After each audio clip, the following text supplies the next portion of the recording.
Welcome to Penugonda Times News కు స్వాగతం సుస్వాగతం.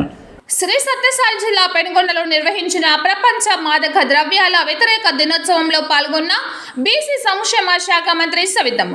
ఈ సందర్భంగా పెనుగొండ పట్టణంలోని ప్రభుత్వ జూనియర్ కళాశాల నుండి అంబేద్కర్ సర్కిల్ మీదుగా దర్గా సర్కిల్, తెలుగు తల్లి సర్కిల్ వరకు విద్యార్థులు, మహిళా సంఘాల అధికారులు కలిసి ర్యాలీ నిర్వహించారు.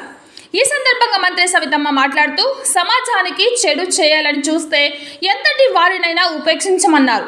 అందరూ కలిసి మాదక ద్రవ్యాలకు వ్యతిరేకంగా పనిచేయాలంటూ ప్రతిజ్ఞ చేయించారు. మాదక ద్రవ్యాలు వాడిన వారు తన అమ్మ, సోదరి, కూతురు అని చూడకుండా ఎన్నో అగత్యాలకు పాటుపడ్డారని, గత ప్రభుత్వ హయాంలో జగన్ ఆంధ్రప్రదేశ్ను అభివృద్ధి వైపు కాకుండా మాదక ద్రవ్యాల ప్రదేశ్గా మార్చారన్నారు. గత ప్రభుత్వంలో గంజాయి పంటలు వేసి గంజాయిని పండించి యువత భవిష్యత్తుని నిర్వీర్యం చేశారని, ఇప్పటి ప్రభుత్వంలో గంజాయిని కట్టడి చేశామని, గత ప్రభుత్వంలో 11,000 ఎకరాల్లో గంజాయి పండించిందన్నారు. మాదక ద్రవ్యాలు వాడినా, వాటితో వ్యాపారాలు చేసినా ఎంతటి వారినైనా కఠిన చర్యలు ఉంటాయని హెచ్చరించారు. గంజాయి గురించి తెలియక పంటలు పెట్టిన వారికి ఉపాధి చూపించి సంఘ విద్రోహమైన మాదక ద్రవ్యాల జోలికి వెళ్లకుండా వారికి భవిత చూపిన ఘనత కూటమి ప్రభుత్వం ఉందని మంత్రి సవితమ్మ తెలిపారు. ఈ కార్యక్రమంలో అన్ని శాఖల అధికారులు, మహిళలు, మహిళా సంఘాల నాయకులు, కూటమి నాయకులు, కార్యకర్తలు, విద్యార్థులు పెద్ద ఎత్తున పాల్గొన్నారు.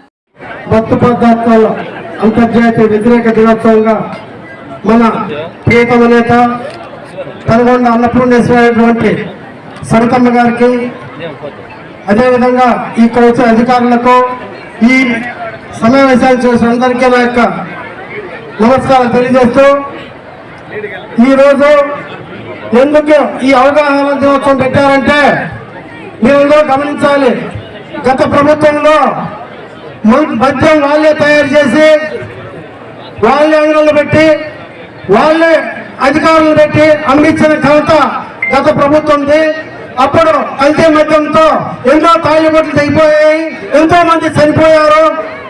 అదేవిధంగా గంజాయి రాష్ట్రమంతా విస్తరించే విధంగా గంజాయి గ్రూప్ తయారై, ఆ గంజాయి గ్రూప్ అంతా ప్రతి కాలేజీకి, ప్రతి గ్రామానికి, ప్రతి ఊరికి సప్లై చేసే ఘనత ఒక జగన్మోహన్ రెడ్డికి దక్కుతుందని చెప్పి మీ అందరికీ తెలియజేసుకుంటూ, అదేవిధంగా దీన్ని మనం ఏ విధంగానైనా ఆరోగ్య ఆంధ్రప్రదేశ్ గా తీర్చిదిద్దాలని చెప్పి చంద్రబాబు నాయుడు గారు పంతం బట్టి ఆరోగ్య ఆంధ్రప్రదేశ్ గా తీర్చిదిద్దాలంటే ఈ మత్తు పదార్థాలు, ఈ గంజాయి ఇవన్నీ సరఫరా ఉక్కుపడడం మాపి నియంత్రణ చేయాలనే ఉద్దేశంతోనే ఈ రోజు ఈ కార్యక్రమం చేపట్టడం జరిగింది.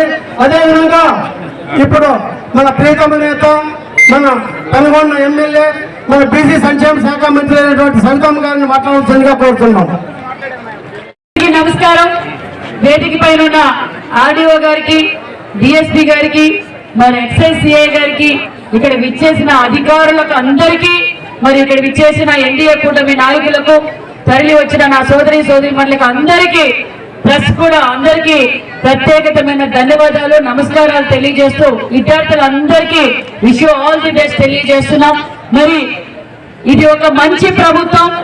ప్రజలందరూ సురక్షితంగా ఉండాలి, ఆరోగ్యంగా ఉండాలి, చెడు అలవాట్లకు పడకూడదనే ముఖ్యమంత్రి గారు అధికారంలోకి వచ్చిన రోజు నుంచి డ్రగ్స్ పైన ఉక్కు పాఠం చేస్తున్న ప్రభుత్వం ఎన్డీఏ ప్రభుత్వం అన్న విషయాన్ని మీకు తెలియజేస్తున్నాం. ఎందుకంటే ఈ డ్రగ్స్ వల్ల కుటుంబాలు నాశనం అయిపోతున్నాయి.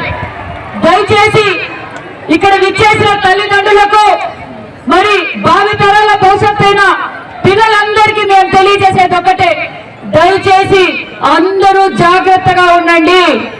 మీకు ఎలాంటి అనుమానం వచ్చినా 1972 టోల్ ఫ్రీ నంబర్కి ఫోన్ చేస్తే, అంటే పక్కన వాళ్ళు ఎవరైనా గంజాయి తీసుకుంటున్నారని తెలిసినా, మీకు అలాంటి సూచనలు కానీ ఎవరైనా డిస్కషన్ చేసినా మీరు 1927 కానీ అదేవిధంగా 1800 కానీ ఫోన్ చేస్తే మీరు ఏ నంబర్ నుంచి వచ్చిన విషయం కూడా సీక్రెట్ గా పెడతారు. ఏ నంబర్ కి ఫోన్ చేయాలో విద్యార్థులు కావచ్చు, ఇక్కడ విచ్చేసిన మహిళలు, నా సోదరులందరూ, మీకు అనుమానితంగా వీళ్ళు డ్రగ్స్ తీసుకున్నారు అని అనుమానం వస్తే ఏ నంబర్ కి ఫోన్ చేయాలా? 1800 1972 ఇంకో నంబరు. ఈ నంబర్ కి ఫోన్ చేస్తే మీ నంబరు ఎవరికి చెప్పరు, సీక్రెట్ గా పెడతారో మరి దానికి తగ్గట్టుగా డిపార్ట్మెంట్ తగు చర్యలు తీసుకుంటుంది. దయచేసి ఇది మీరు సీరియస్ గా తీసుకోవాలి. ఇది గవర్నమెంట్ అధికారులు మేం చేస్తానే కాదు, ప్రతి ఒక్క తల్లిదండ్రులు ప్రతి ఒక్క భావితరాల భవిష్యత్ కోసం ఈ పోరాటం చేస్తున్నారు మన ముఖ్యమంత్రి చంద్రబాబు నాయుడు గారు, మన డిప్యూటీ సీఎం పవన్ కళ్యాణ్ గారు. మరి ఈ అతి తక్కువ కాలంలోనే మనం చూసాం ఈ గత ప్రభుత్వంలో పంటలు ఏ విధంగా పెడతారో గంజాయి కూడా ఆ విధంగా పెట్టారు. మరి గంజాయి రహితంగా రాష్ట్రంగా ఉండాలి, ఆంధ్రప్రదేశ్ స్వర్ణాంధ్రప్రదేశ్ గా మారాలంటే గంజాయిని ఎక్కడక్కడ అనగతొక్కాలనేది మన హోమ్ మినిస్టర్ గారు, మన సీఎం గారు, మన డిప్యూటీ సీఎం గారు ఒక కంకణం కట్టుకొని ఈ రోజు 40,000 టన్నుల గంజాయిని పట్టుకొని ఏరువేట వేశామన్న విషయాన్ని మీకు తెలియజేస్తున్నాం. దయచేసి ఇది మనందరి బాధ్యత. ఇక్కడున్న అధికారులు, టీచర్లు, మరి మేము, మీరు అందరం కలిసి ఎక్కడ కానీ డ్రగ్స్ ఉండకుండా చూడవలసిన బాధ్యత మనందరిదే ఉందని సభాముఖంగా మీకు అందరికీ తెలియజేస్తున్నాం.